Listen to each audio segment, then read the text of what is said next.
our second question is, what do you believe to be the most difficult issues faced by the city pertaining to the wildlife corridor? And what tools or incentives would you suggest using to overcome these obstacles? So this is a funny statement I'm going to make. Oddly enough, as the Wildlife Alliance has brought different things forward, I've typically voted in the wrong direction for what I think they were hoping for, but generally for a better outcome. And it's not because I'm not in favor of preserving or maintaining that, but it's the obstacles, and probably more so that I do have an actual knowledge of certain things that I might not, maybe it's greater than the knowledge of some others or something, and it makes it harder for me to get to a certain spot when I know a little bit more about how things might operate. Obviously, Sean Reed is the one that knows everything about birds. I wouldn't dare even go there, but when it comes to the large game and stuff, I know how they travel. I know how they can get around fences and things like that. So it's been hard for me to bring them all together, even as much as I want to. Sometimes that's a challenge. But to the question, the biggest challenge is land. Preserving the corridor.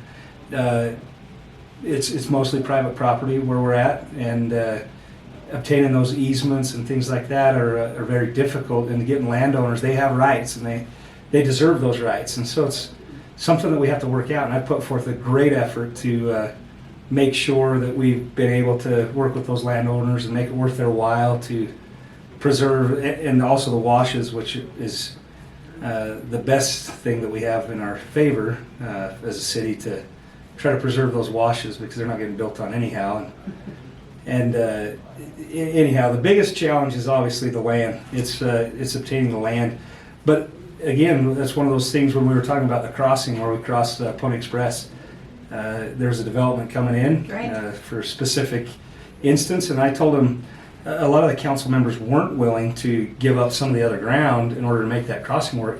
And I'm willing to go as far as eminent domain to buy a parcel, put our money where our mouth is, to make that crossing work, even if we have to pay market value. So, like I say, as much as it's maybe been on both sides of that on the vote, I'm always trying to preserve, and behind the scenes, if we have to pay for the land to make this work, I'm willing to go to that extreme. And luckily on this particular case, it worked out, I'll say. And it's still, I like to say the jury's still out in a lot of cases, but we didn't have to use eminent domain, and we did not have to purchase that land. We were able to make a little bit of a land swap. And although I'm still concerned about the way that necks down and how that's all going to turn out, it definitely worked. And I did vote for that one. I was one that, in fact, not only voted for, but championed and from the stand and got the others to work through that area, which was, and again, I'm going to point this out, the bike parks in that same area.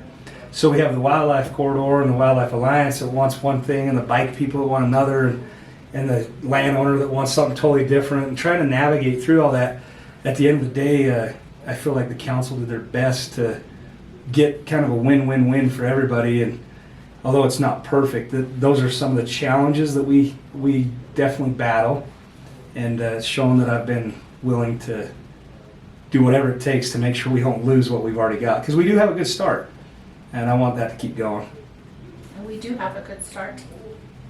You've been doing groundbreaking work